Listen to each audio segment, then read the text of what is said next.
আসসালামু আলাইকুম। সবাই কেমন আছেন? আমি ভালো আছি আলহামদুলিল্লাহ। আপনারাও আল্লাহর রহমতে ভালো আছেন। এটি আমার নতুন প্রজেক্ট ২৮ বিঘায়।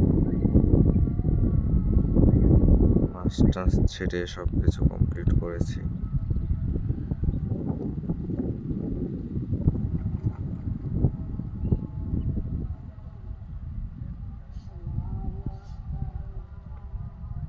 এটা হচ্ছে আমার ঘর।